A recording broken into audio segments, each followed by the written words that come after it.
आणि पिंपरी चिंचवडमध्ये कमीत कमी 33,000हून जास्त खेळाडू मी तयार केलेले आहेत. तर त्या टायमिंगला जर अर्धा तास जर डिले झाला तर किती म्हणजे गंभीर प्रश्न होऊ शकतो आणि असं झालेलं आहे वारंवार. एकदम छोट्याशा समस्या आहेत त्या म्हणजे अगदी सोप्या पद्धतीने सोडवता येतात आणि त्या आम्ही नक्कीच सोडवण्याचा प्रयत्न करा. प्रत्येक महिलेचं एक स्वप्न असतं की आपण स्वतःच्या पायावर उभं राहावं. तर ही माझी दीनदयाळ स्कूल का होऊ शकत नाही? पण मी स्वतःच्या मनाला ठरवलंय की आपल्याला लढायचंय आणि जिंकायचंय. अक्षरशः सांगायचं तर कधी कधी जेवणाच्या ताटावरनं पण उठून गेलोय मी. आमच्या घरात भांडणं झाली, माझ्या फॅमिलीला वेळ दिला नाही मी, कारण मी ज्यावेळेस राजकारणात आलो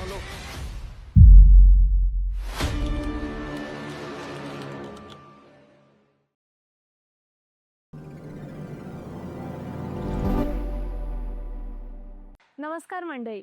तर आजचा पॉडकास्ट हा खूप विशेष असणार आहे, कारण तिथे चर्चा होणार आहे भविष्याची, विचारांची आणि येत्या पुढच्या सगळ्या धोरणांची. माझ्यासोबत असं व्यक्तिमत्व आहे ज्यांनी शब्दापेक्षा कामाला महत्त्व दिलं.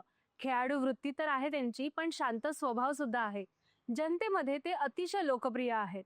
ते म्हणजे माननीय संतोष म्हात्रे सर आणि त्यांच्या पत्नी नीलम संतोष म्हात्रे. त्यांचं खूप खूप नमस्कार स्वागत. मॅडम. सगळ्यात आधी प्रचार सुरू झालाय, कसे आहात? धावपळ चालली आहे. एकदम म्हणजे थोडं धावपळ होती, पण आम्ही एकदम फिट आहे, कारण आम्हाला काहीतरी करायचं आहे, त्याच्यामुळे मी पळतोय. त्यामुळं थकवा आहे पण तो जाणवत नाहीये. नक्कीच. जसं मी म्हटलं सर की आता राजकारणाचं काम तर तुमचं सुरूच आहे, पण त्याच्या आधी तुम्ही खेळाडू सुद्धा आहात, कोच होतात. तर ह्या सगळ्या प्रवासाविषयी थोडंसं मागे जाऊन मला तुमच्या शैक्षणिक जीवनाविषयी ऐकून घ्यायला नक्की आवडेल आणि आमच्या प्रेक्षकांना सुद्धा तुमच्या त्या त्या सगळ्या स्ट्रगलबद्दल, त्या सगळ्या परिस्थितीबद्दल सुद्धा ऐकायला आवडेल. तर त्याच्याबद्दल सांगा. नक्कीच मॅडम. मी आत्ताही राजकारणी नाहीये, मी एक खेळाडूच आहे, समाजकारण आहे. मी मागील 25 वर्षापासून किकबॉक्सिंग कराटे खेळामध्ये आहे आणि त्याच्यामधली मी विविध सर्वच पदं भूषवली. त्याच्यामध्ये मी 11 नॅशनल स्वतः खेळलेलो आहे. त्याच्यानंतर पिंपरी चिंचवड किकबॉक्सिंग असोसिएशनचा अध्यक्ष असन, पुणे जिल्हा किकबॉक्सिंग असोसिएशनचा अध्यक्ष, महाराष्ट्र किकबॉक्सिंग असोसिएशनचा अध्यक्ष मी सध्या आहे. त्याच्यानंतर भारतीय किकबॉक्सिंग फेडरेशनचा पण मी महासचिव राहिलो आहे. भारतीय संघाचा मी 4 वेळा कोच राहिलो आहे. शासनाचा, महाराष्ट्र शासनाचा मी कोच राहिलेलो आहे. आणि पिंपरी चिंचवडमध्ये कमीत कमी 33,000हून जास्त खेळाडू मी तयार केलेले आहेत आणि माझ्या एक 25 बॅच अख्ख्या पिंपरी चिंचवड शहरामध्ये आर्यन्स मार्शल आर्ट या नावाने आत्ताही चालतात. आणि मला वेळ मिळेल तसं मी रोज नाही, पण सध्या जसं वेळ मिळेल तसं मी क्लासवर आजही जातो, कारण माझी आवड आहे आणि माझ्या रक्तात खेळाडू आहे. त्याच्यामुळे राजकारणी नाहीच आहे मी, समाजकारणाची एक आवड असल्यामुळं मी या राजकारणात आलेलो आहे. नक्कीच. पण जसं म्हटलं की तुमच्या रक्तातच तो खेळ आहे, खेळाडू वृत्ती तुमची आहे. पण राजकारणात येण्याचं मग कधी ठरवलं आणि मग तो कोणता एक प्रसंग होता की जेव्हा वाटलं की आपण यात उतरावं? नक्कीच मॅडम. खरं तर समाजकारण मी मागच्या 20 वर्षापासून कराटे क्लासेसच्या माध्यमातून मला अनेक अडचणी विद्यार्थ्यांच्या मार्फत सोडवल्या. पण खरं राजकारणात येण्याचं कारण करोना आहे. करोनामध्ये आमचे सगळे इव्हेंट बंद होते आणि त्याच्यानंतर खरं मला लोकांपुढे जाता आलं, त्याच्या समस्या जाणून घेता आल्या. आणि एकही माझा किकबॉक्सिंगचे इव्हेंट माझे बंद असल्यामुळं प्रत्यक्ष लोकांमध्ये गेलो मी. त्याच्यामध्ये हॉस्पिटल्सच्या जास्त समस्या पाहिल्या आणि मग मी करोनामध्ये सक्रिय झालो समाजकारणामध्ये. आधी करत होतो तो फक्त गरजेपुरता, समजा एखाद्याची अडचण आली किंवा काही गोष्ट आली तर माझ्यापर्यंत यायची. पण करोनामध्ये मी पूर्ण सक्रिय झालो आणि मग मी करत करत करत मग माझ्याकडे समस्या आल्या लोकांच्या. आणि मग मला असं वाटलं, अरे हे काय आहे की लोकांच्या अनेक समस्या आहेत आणि मग ते त्यांना कुठंतरी सोल्युशन माझ्या मार्फत त्यांना मिळतंय. आणि मग ते सोडवता सोडवता सोडवता नकळत कधी 5 वर्ष गेलं आणि मग लोकांचं म्हणणं आलं की नाही सर, तुम्हाला सुद्धा पालिकेत जावं लागेल. तेव्हा म्हणजे तुम्हाला आणि मलाही जाणवलं की जर महानगरपालिकेमध्ये गेलो तर लोकांच्या या आत्ता समस्या सोडवतोय त्याच्यापेक्षा अधिक तीव्रतेने सोडवता येतील, कारण की आपल्याला त्या सभागृहात मांडता येतील महानगरपालिकेच्या. आता आपण प्रशासकीय कामकाजातून करून घेतो, पण त्या प्रत्यक्ष तेवढ्या लेवलला होत नाहीत जेवढ्या लेवलला आपण हे करतो. मग यावर्षी ठरवलं की आपल्याला या रणांगणात उतरायचं आहे आणि आता उतरलो आम्ही. नक्कीच. आणि नीलमताई, तुम्ही उमेदवारीसाठी उभे आहात आणि प्रचाराला सुरुवात झाली आहे. काल एवढा भव्य शुभारंभ झालाय त्याचा. पण या आधीचा काळ किंवा इथपर्यंत पोहोचायचा तुमचा एक प्रवास खूप वेगळा असेल, तर या आधीच्या नीलमताई कशा होत्या आणि तो तुमचा प्रवास कसा होता? नक्कीच मॅडम. या आधीच्या नीलमताई या एकदम म्हणजे सामान्य घरातली स्त्री जशी असते तशाच होत्या. आणि आज इलेक्शनची डेट जेव्हा डिक्लेअर झाली तेव्हा नीलमताई म्हणजे बाहेर पडण्यासाठी जेव्हा ओबीसी महिला वार्ड डिक्लेअर झालं तेव्हा सरांनी मला सांगितलं की तुला उभं राहायचंय आणि ती जिम्मेदारी मी माझ्या खांद्यावर घेऊन आज पुढे चालत आहे. नक्कीच. आणि आता जसं मी म्हणलं, प्रचाराला तुमच्या एवढं भव्य सुरुवात झाली आहे. तुम्ही अनेक लोकांना, अनेक जनतेला, महिलांना भेटला असाल. काय जाणवलं तुम्हाला तुमच्या मतदारसंघामध्ये, जनतेमध्ये काय प्रश्न आहे? काय जाणवलं त्याच्याविषयी? जनतेच्या समस्या तर खूप आहेत आणि त्या खूप छोट्या छोट्या आहेत, तर ते सोडवण्याचा मी नक्कीच प्रयत्न करणार. एकदम छोट्याशा समस्या आहेत त्या म्हणजे अगदी सोप्या पद्धतीने सोडवता येतात आणि त्या मी नक्कीच सोडवण्याचा प्रयत्न करणार. नक्कीच. आणि सर, जिथे म्हटलं जातं की यशस्वी पुरुषामागे स्त्रीचा हात असतो, पण आम्ही बघतोय की तुम्ही मॅडमच्या सोबत खूप खंबीरपणे उभे आहात. छान तुमची साथ मिळतीये. तर हा सगळा तुमची साथ त्यांना कशी लाभली आहे आणि तुमच्याकडनं त्यांना काय गायडन्स मिळतोय? नीलमचा स्वभाव अतिशय शांत, जसं की एक आग आणि एक पाणी असं म्हणजे आमचं एक आहे. कारण की आम्ही खेळाडू असल्यामुळे थोडासा ॲग्रेसिव्ह आहे. मी रागीट म्हणण्यापेक्षा कसं आहे, लगेच कृतीत मला असं अपेक्षा असते, कारण खेळाडू आहे. आणि माझं जन्मापासूनच म्हणलं तरी, कारण की मी वयाच्या 6व्या-7व्या वर्षापासून खेळामध्ये असल्यामुळं. आणि ती एकदम माझ्या विरुद्ध, ती एकदम शांत, स्मित हास्य, कुणाला न बोलणारी. मला नाही वाटत की तिने, आता माझं लग्न होऊन मला वाटतं 15 वर्ष झाली, तर तिचं कुणासंगही भांडणं नाही झालं. माझ्या संग मी अपवाद, नवरा म्हणून माझ्या संग. तर तिचे माझ्या घरात असेल, माझी आई असेल, माझे वडील असतील, माझे भाऊ असतील किंवा आजूबाजूला, तिचं आत्तापर्यंत कुणासंगही कधीच भांडण नाही झालं. हां, तर त्याच्यामुळं खूप मला तिची म्हणजे मला सुद्धा खूप मदत होती. कारण की कधी माझं काही राजकारण असं किंवा काय झालं, तर ती मला काय म्हणते, "असू द्या, होईल, तुम्ही नका हे करू." मग तो थोडासा मी शांत होतो आणि तिची मला साथ मिळते. आणि मी नक्कीच असं अभिमान मानतो की आज ओबीसी वाढ पडल्यामुळं मी जबाबदार दिला. तिने एकाही क्षणाचा म्हणजे ज्याला विरोध न करता तिने सगळी जबाबदारी तिच्या खांद्यावर पेलवली आणि त्या दिवसापासनं ती निघाली. ती आजपर्यंत, आणि आज मला न सांगताच ती कधी-कधी प्रचारात तिच्या 4-5 मैत्रिणी घेते आणि सोसायट्यांमध्ये निघती. कालही असंच झालं. काल तिच्या 5-6 मैत्रिणी आल्या, ड्रायव्हर आला आणि मी तयार होतो. हे मला न सांगताच कासारवाडीत पोचले सुद्धा आणि मी पाहतोय कुठे आहेत.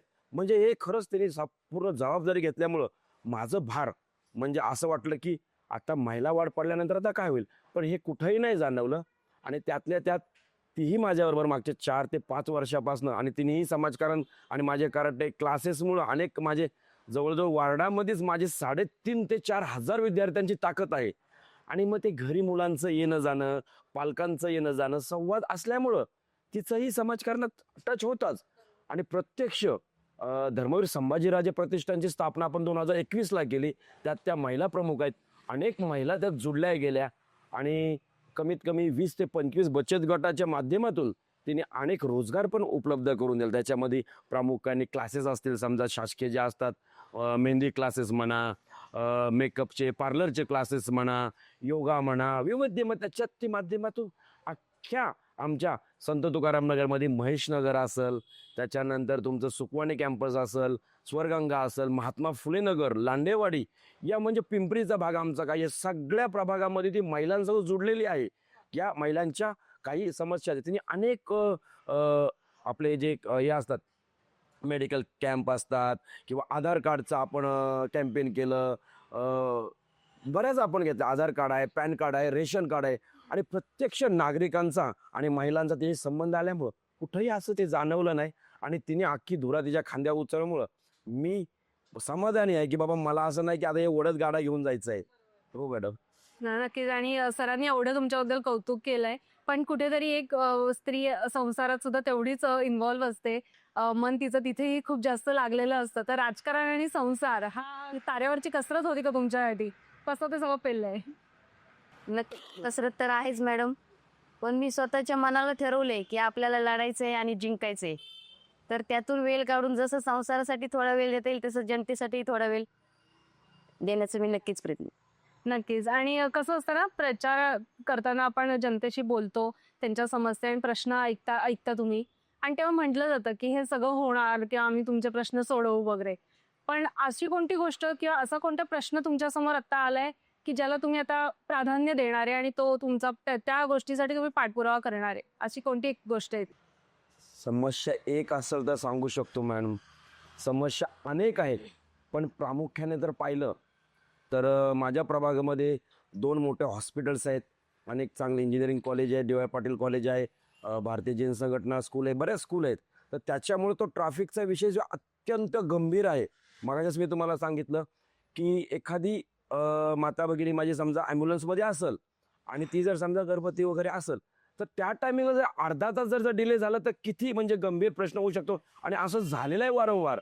आणि अशा प्रसंगामध्ये कधी कधी आम्हाला तिथं आम्ही स्वतः जातीने जाऊ नये ना त्या ट्रॅफिकच्या समस्या सोडवल्यात. त्याच्यानंतर आज तुम्हालाही माहिती की पाणी किती महत्त्वाचं आहे महिलांसाठी. पाण्याशिवाय काहीच होऊ शकत नाही. तर आमच्या इथं 1 दिवसाआड पाणी येतं आणि तेही सध्या 1 वर्षापासून लाईटीचा असा खेळखंडोबा चालू आहे की समजा आजचा दिवस पाण्याचा आहे आणि जर लाईट गेली तर ते पाणी येत नाही तिथं, मग उद्या पाण्यात त्यांचा दिवस नसतो. तर पाण्याची समस्या खूप गंभीर आहे. आणि त्याच्यानंतरचा सर्वात मोठा विषय आहे ड्रेनेज लाईन. आज संत तुकाराम नगरमध्ये जर पाहिलं तर मी सांगू शकतो की 90% जे जमिनीवरचे जे घरं आहेत खालचे, त्यांच्या सगळ्या प्रत्येक ठिकाणी घुशी लागलेली आहेत, ड्रेनेज लाईन खराब झालेला आहे. तर तो सगळ्यात पहिला मी सोडवण्याचा प्रयत्न करेन. समस्या तर अनेक आहेत.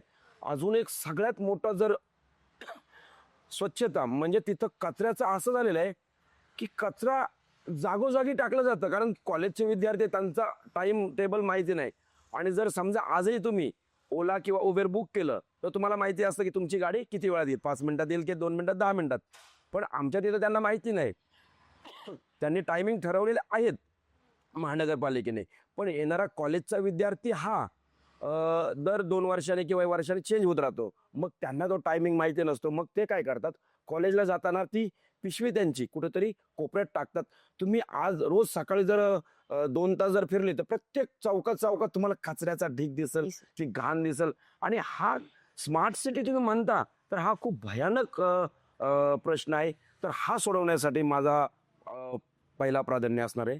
नक्कीच. आणि जसं तुम्ही म्हटलं की स्मार्ट सिटी जर का पीसीएमसीला आपण म्हणतोय, तर पण तिथे वाहतूक कोंडीसह तेवढीच जाणवतीये. तिथे प्रदूषणही त्यामुळे तेवढंच जाणवतंय आणि सिमेंटची जंगलं खूप वाढतायत.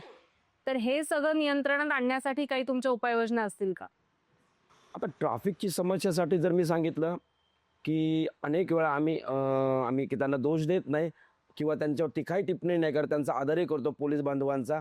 RTOचा प्रश्न आहे, कारण महानगरपालिकेमध्ये अनेक जनसभेमध्ये मी हा विषय मांडला. त्याच्यामध्ये RTOच्या PI साहेब होते त्यावेळेस, साळुंके साहेब, त्यांनाही बोलवलं होतं, पवार साहेबांनाही बोलवलं होतं. आणि ST स्टँडच्या आपल्या संत Tukaram Nagar Vallabhnagar ST डेपोच्या senior madam पण आम्ही मिटिंग केली. त्याच्यानंतर तो RTOकडे प्रश्न त्यांनी सोपवला.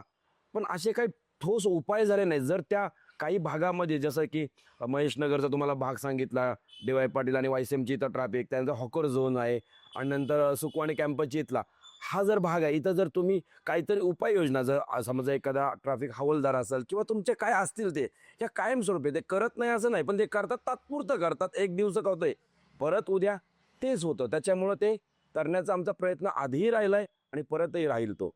नक्कीच. आणि जसं तुम्ही म्हणताय की तुमचे प्लॅन्स तुमच्या बोलण्यातून कळतंय की आहेत बाबा, तुमच्या डोक्यात विचार आहे, तुम्ही तो एक्झिक्यूट करायला पण तुम्ही तयार आहात. पण बरेचदा असं होतं की राजकारणी फक्त बोलतोय, ऍक्शन घेतोय की नाही हे पण होतं. पण तुम्ही या सगळ्या इतर राजकारण्यांपेक्षा कसे उठून दिसाल, यासाठी तुम्ही काय करणार? तुम्हाला सर्वात पहिलं मी सांगितलं, मी राजकारणी नाही, मी खेळाडू आहे. आणि खेळाडू हा कृतीतून दिसतोय. आज मी जवळजवळ मी सक्रिय म्हणता येईल की मी 4 वर्षापासून काम करतोय. म्हणजे मी वाट नाही पाहिली की मी नगरसेवक आहे की नाही, किंवा मला नगरसेवक झाल्यावर मी काम करेन. मला वाटलं की मला यायचं आहे आणि माझ्याकडे समस्या आल्या, मी त्या पूर्ण सोडवण्याचा प्रयत्न नाही त्या केल्याच. अशा अनेक गोष्टी सांगू शकतो मी की त्या पूर्ण केलेल्या आहेत. त्याच्यामुळं आश्वासन माझ्यासाठी नाही आहे, ती कृतीत कसं मला बदलता येईल आणि ते कसं करता येईल पूर्ण, त्याच्यासाठी मला पद असो किंवा नसो, मी आधीही पाहिलं नाही आणि आत्ताही पाहणार नाही. नक्कीच. मॅडम, तुम्ही उभ्या आहात आता इलेक्शनसाठी, पण बऱ्याच महिला अशा आहेत ज्या लघुउद्योग करताय आणि त्याच्यासाठी त्याचं कर्ज घ्यावं लागतं. पण ती प्रोसेस इतकी लेंदी असते, मोठी असते, बऱ्याच बायकांना माहिती नसतं की तिथे काय आपल्याला सबमिट करायचे डॉक्युमेंट्स वगैरे. खूप त्यांना धावपळ करावी लागते या काउंटरनं त्या काउंटरवरती. अशा वेळी अशा महिलांसाठी की त्यांनी स्वतःच्या पायावर उभं राहावं यासाठी आणि त्यांचं ते कर्जाची सगळी ती प्रोसेस सोपी व्हावी यासाठी तुमच्याकडनं तुम्ही काही तुमच्या संघातून तुम्ही काही कराल का? नक्कीच प्रत्येक महिलेचं एक स्वप्न असतं की आपण स्वतःच्या पायावर उभं राहावं. तर माझं पहिलं प्राधान्य तेच असणार की जास्तीत जास्त महिलांना आपल्याला कसं काम देता येईल, ते कोणत्याही रूपात असू द्या, बचत गटाच्या माध्यमातून असू द्या, योजनेच्या माध्यमातून असू द्या, त्यांना भांडवल कसं उपलब्ध करून देता येईल आणि त्यांना कोणतंही काम असेल ते कसं करता येईल, कुठले कोर्स असतील, काही त्यांना म्हणजे पीठ गिरणे असेल किंवा प्रोडक्ट पॅकिंगचं असेल, ते जास्त देण्याचा प्रयत्न करेल. नक्कीच, पण मला विचारायला आवडेल की तुमच्या मतदारसंघामध्ये अशा कोणत्या समस्या तुम्हाला जाणवल्या की त्या आहेत पण आजपर्यंत त्या सुटल्याच नाहीयेत, असं का आणि त्या कोणत्या समस्या होत्या? प्रामुख्याने वल्लभनगर येथील पंडित दीनदयाळ स्कूल आहे, याला मला खूप डेव्हलप आहे. कारण की कासारवाडी येथील महानगरपालिका स्कूल आहे. आकांक्षा फाउंडेशनच्या माध्यमातून आज ती इंग्लिश मिडियम आणि मराठी दोन्ही चालतात. आणि तिथलं जर पटसंख्या पाहिली तर तुम्हाला अंदाज येईल की ती एकदम म्हणजे जसं खाजगी शाळा असतात त्या पद्धतीची आहे. तर ही माझी दीनदयाळ स्कूल का होऊ शकत नाही? आणि आता समजा काही आश्वासनं देऊन गेले की आम्ही करू वगैरे, पण या 9 वर्षात झालं का नाही? तर हे सगळ्यात मोठं प्राधान्य असेल की मला ती शाळा अजून चांगली डेव्हलप कशी करता येईल, मराठी मीडियम बरोबर इंग्लिश मिडियम पण तिथं करता येईल काय, आणि ग्राउंड ऑलरेडी तिथं खूप मोठं आहे, तर तिथं त्याचा सुद्धा जोड कशी देता येईल, हे प्रामुख्याने झालं एक. दुसरं, ऑफकोर्स मी खेळाडू असल्यामुळं, कोच असल्यामुळं माझ्यासाठी खेळाडूंसाठी खूप महत्त्वाचं मला पाहिजे स्टेडियम. तर माझ्या इथं आता ऑकर झोन हे खूप चांगलं मोठं स्टेडियम आहे, पण त्याला जर पाहिलं आजूबाजूला तर तुम्हाला असं म्हणजे खूप असं त्याला पाहिजे तसं नाही आहे. तो प्रशस्त स्टेडियम कसं करता येईल, आणि जर वाटलंच तर अजून 1-2 जागा आहेत की त्याला आपल्याला मोठं प्रशस्त स्टेडियम करता येईल. त्याच्यामध्ये ज्येष्ठांसाठी ट्रॅकसुद्धा आपल्याला करता येईल. आणि जर तिथं वरती इंडोर जर समजा हॉल जर केला तर त्याच्यामध्ये महिलांसुद्धा आपल्याला सेल्फ डिफेन्सचे क्लासेस असतील, योगा क्लास असतील, असे बरेच एकाच जागेत करता येतील, जे आता तिथं नाही आहे. तर माझ्याकडं स्पोर्ट्ससाठी खूप माझ्या डोक्यात विजन आहेत. त्याच्यानंतर कचरा, आज तुम्ही जर पाहिला तर बऱ्याच ठिकाणी असं कचरा म्हणजे बरेच ठिकाणी असं दिसतो, तर तो स्वच्छ आणि सुंदर माझं संत तुकाराम नगर कसं करता येईल, हा माझा प्रामुख्याने 3 या गोष्टी असतील. नक्कीच, आणि मी तुमच्या पत्रकार सुद्धा वाचलंय पार्लर वगैरे साठी किंवा अशा महिलांसाठी ज्यांना पार्लर चालू करायचं वगैरे त्याच्यासाठी पण तुम्ही प्राधान्य त्याला दिला आहे. तर त्याविषयी काय सांगाल? तो अनुभव तुमचा कसा होता? अशा महिलांना ज्यांना तुम्ही ऑलरेडी मदत केली आहे त्यांच्याकडनं तुम्हाला फीडबॅक कसा मिळाला? खूप चांगला फीडबॅक होता की म्हणजे महिलेला पाहिजे की मोफत काहीतरी करता येईल आणि घरगुती व्यवसाय आपल्याला करता येईल. कारण प्रत्येक महिलेला शक्य होत नाही की तेवढी फीस भरणं. आज पर्सनल क्लासेस झाले तर 1 लाख 1.5 लाख फीस आहे. तर शासनाच्या माध्यमातून त्यांना मोफत क्लासेस आपण उपलब्ध करून दिलेत. आता सुद्धा योगा क्लासेस आपले चालू आहेत. तर ते संध्याकाळी 6 ते 7च्या टायमिंगमध्ये घेतले जातात. तर प्रत्येक महिलेचं एकच स्वप्न असते की आपण त्यांना काय करता येईल आणि काय देता येईल. खरंच आहे, पण जसं आपण मगापासून बोलतो की वाहतूक कोंडी होतीये, तर त्याच्यावरती आपण उपाययोजना करायला पाहिजेत. पण त्यानुसारच अजून एक आहे की रस्ता खराब असतो, तो परत बांधला जातो, व्यवस्थित केला जातो, पण नेमकं काहीतरी परत नंतर आठवतं आणि परत उघडला जातोय. तर ह्याच्या मागचं मेन कारण काय वाटतं तुम्हाला आणि हे रोखता येईल का? याविषयी काय वाटतं?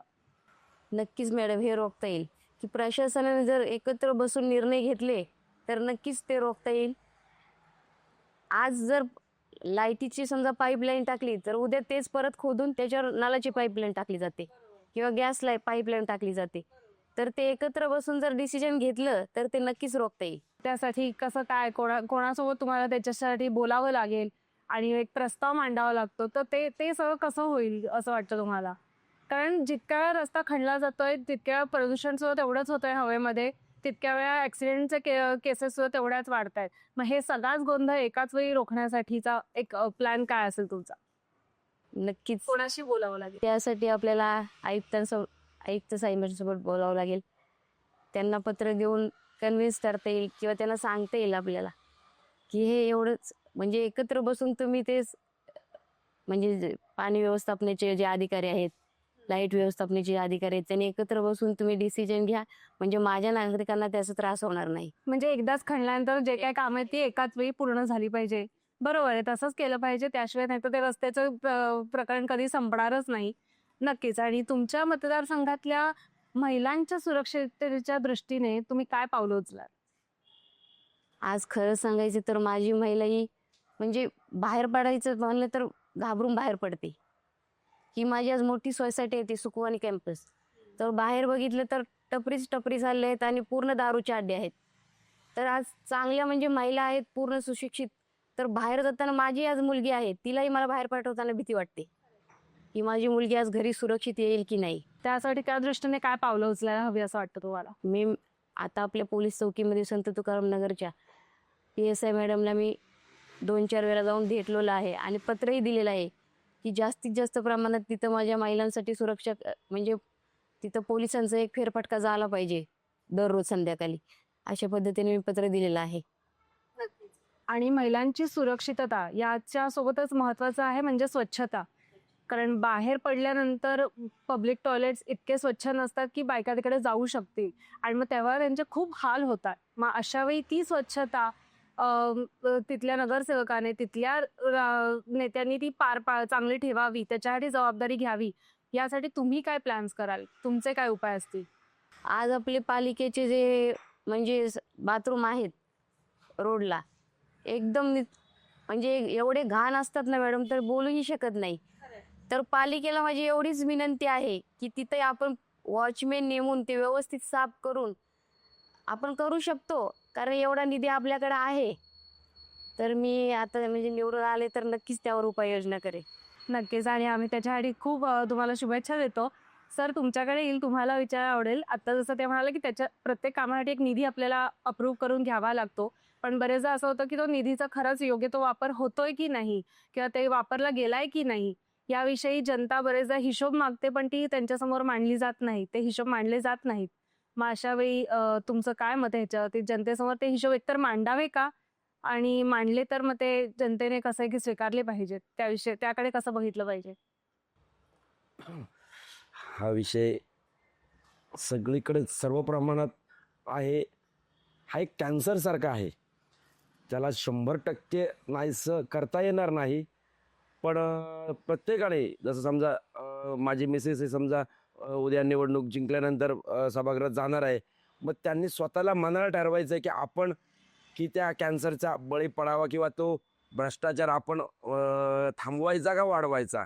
त्याच्यामुळं कॅन्सर आहे तर तो प्रत्येकाचा आपला एक वैयक्तिक प्रश्न आहे आणि तो माझं वैयक्तिक मत आहे की तो थांबवलाच पाहिजे. पण एकाएकी नाही होणार, थोडासा वेळ लागेल त्याला. नक्कीच. आणि ते होईल. पण जसं तुम्ही किक बॉक्सिंगचे खेळाडू आहात आणि तुमच्या घरामध्ये एक ते वातावरण नक्कीच असेल की स्पोर्ट्समध्ये घरातल्या लोकांनी गेलं पाहिजे, त्याच्यामुळे हेल्थ चांगली राहते. पण आजकाल आपण बघतोय सिमेंटची जंगलेस खूप वाढली आहेत, ज्यामुळे मैदानच उरलं नाहीये मुलांना खेळायला. पण आता ते फुटसल नावाचा प्रकार जो छोटासा बनवला जातो तिथे लोक जात आहेत खेळतायत. पण ह्या सगळ्याचं नियोजन मग तुम्ही कसं कराल की मुलांनी स्पोर्ट्समध्ये पण यायला पाहिजे, वेगवेगळे खेळ पण शिकले पाहिजे, पण मैदानं सुद्धा त्यांना उपलब्ध करून दिली गेली पाहिजे? याविषयी तुमचं दोघांचंही काय मत आहे मला सांगा. मॅडम मी भारतीय संघाचा कोच राहिल्यामुळं माझं 13 ते कंट्रीमध्ये बाहेर प्रवास झालेला आहे. तर बरेच कंट्रीमध्ये असं आहे की मुलाला वयाच्या 4थ्या वर्षापासून ते कंपल्सरी स्पोर्ट्समध्ये पाठवतात. आणि मोस्ट कंपल्सरी आज तुम्ही खेळ म्हणून नका पाहू, तुम्ही फिटनेस पहा, त्याचं आरोग्य पहा, त्याची पर्सनॅलिटी पहा, म्हणजे सगळ्याच गोष्टी. आज मी स्वतः संतोष म्हात्रे घडलो ते फक्त खेळाडू म्हणून घडलो. समाजकारण करता करता राजकारणात आलो. तर एक खेळाडू जर असेल तर तो कुठल्याच बेसवर म्हणजे ते कमी नाही. समजा तो चांगला खेळाडू नाही झाला तर चांगले त्याकडे पर्सनॅलिटी तरी असेल किंवा तो चांगला माणूस तरी असेल, त्याच्याकडं स्वतःचा कॉन्फिडन्स असेल तर मैदानं आता आमच्या इथं सुद्धा जागा बरेच आहेत. पण काय होतं आज जर पिंपरी चिंचवडमध्ये पाहिलं तर सगळीकडे बॅडमिंटनच हॉलच म्हणजे करतात आणि त्या बॅडमिंटन हॉलमध्येच त्याची निगा नाही किंवा पाहिजे तसं नाही आहे. तर तुम्ही त्या लेवलचं सगळंच बघा. जर आज तुम्ही चायना वगैरे तुम्ही याच्यामध्ये गेले, आपल्या हरियाणामध्ये जरी गेले तुम्ही, तर प्रत्येक वेगवेगळे प्रकारचे म्हणजे तिथे खेळ खेळले जातात आणि ते सर्व सुविधा आहे. आज पिंपरी चिंचवड शहर हे खूप मोठं आहे आणि त्याच्यामध्ये सुद्धा खेळाडूंची संख्या पाहिजे तशी दिसायला नाही. आज एकही असा ऑलिम्पिकचा खेळाडू आपल्या शहरात नाही आहे. आणि मी आज ठोस सांगू शकतो की माझे 100हून अधिक विद्यार्थी आंतरराष्ट्रीय स्पर्धा खेळलेत माझे असोसिएशनचे आणि पिंपरी चिंचवडचे. वार्डामध्ये जरी सांगितलं तरी तुम्हाला सांगतो मी, हजारो विद्यार्थी राष्ट्रीय आहेत आणि 50पेक्षा विद्यार्थी माझे आंतरराष्ट्रीय स्पर्धा खेळलेले आहेत. मग त्याच्याकडे माझ्याकडे विजन आहे खेळासाठी, मैदानांसाठी विजन मिशन आहे. नक्कीच मला जर संधी आमच्या मिसेसला जर मिळाली तर याच्यावर मी नक्कीच उपाययोजना करेन आणि ते स्टेडियम असन किंवा ते मैदान असन त्याला कसं डेव्हलप करायचं किंवा काय त्याला करायचं हे माझ्याकडे विजन आहे मॅडम. आणि त्यासाठी मुलींना सुद्धा स्पोर्ट्समध्ये येण्यासाठी प्रोत्साहन देणं खूप गरजेचं आहे. तर त्याच्यासाठी काही प्रशिक्षण शिबिरं तुम्ही समजा ठेवू शकलात, असं काही होऊ शकतं का? नक्कीच मी महानगरपालिकेचं आपल्या महानगरपालिकेच्या माध्यमिक विभागाच्या 18 स्कूल आहेत. तर दिल्लीचा जो हे झाला होता, एक प्रकार दिल्लीला झाला होता जो बसमध्ये, त्याच्यानंतर महानगरपालिकेचं आपल्या माध्यमिक विद्यालयाच्या 2400 मुलींना मी स्वतः प्रशिक्षण दिलेलं आहे. माझ्या 40 मुली त्या 18 स्कूलमध्ये जाऊन त्यांना ट्रेनिंग देत होत्या सेल्फ डिफेन्सच्या. आणि आमच्या इथली पंडित दीनदयाळ स्कूल असन, खराडवाडीची बालभवन स्कूल असन, नेहरू नगरची पण मी अनेक विद्यालयामध्ये मुलींसाठी आणि महिलांसाठी सेल्फ डिफेन्सचे मोफत प्रशिक्षण देत आलेलं आहे आणि ह्या पुढेही देत राहील. सो हे जनतेचे प्रश्न आणि समस्या आपण समजून घेतोच आहे, तर याच्यावरती तुम्ही तुमचे प्लॅन्स, तुमच्या उपाययोजना करायलाच. पण यासोबत येतं सार्वजनिक सण आणि उत्सव साजरं करणं, त्यामध्ये गोंधळ न होता किंवा प्रदूषण न होता आणि आजच्या तरुण पिढीमध्ये आपल्या सणांचं महत्त्व जागृत करण्यासाठी तुम्ही तुमच्या साईडने काय उपाययोजना कराल? मी कोकणी समाजामधले आहे. तर आमच्या घरामध्ये गणपती हा उत्सव खूप मोठ्या प्रमाणात केला जातो कोकणामध्ये.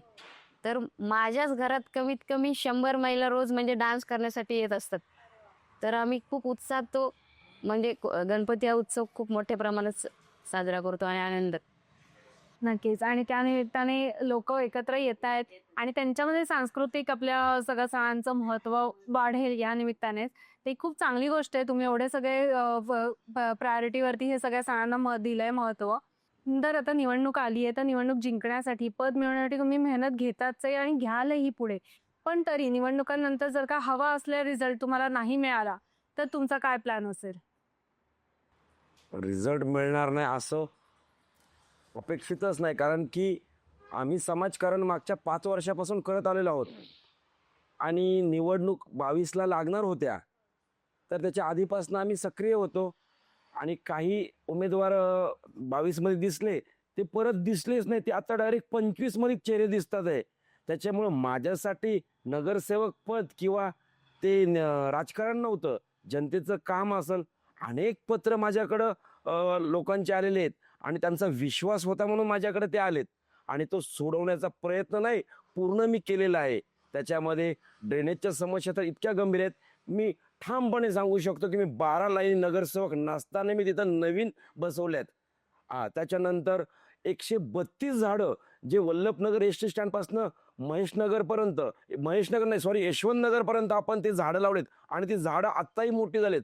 आणि अशा अनेक असतील, पाण्याच्या समस्या असतील, हॉस्पिटलच्या समस्या असतील, पोलीस चौक्या असन, ट्रॅफिक असन, काही अक्षरशः सांगायचं तर कधी कधी जेवणाच्या ताटावरनं पण उठून गेलोय मी.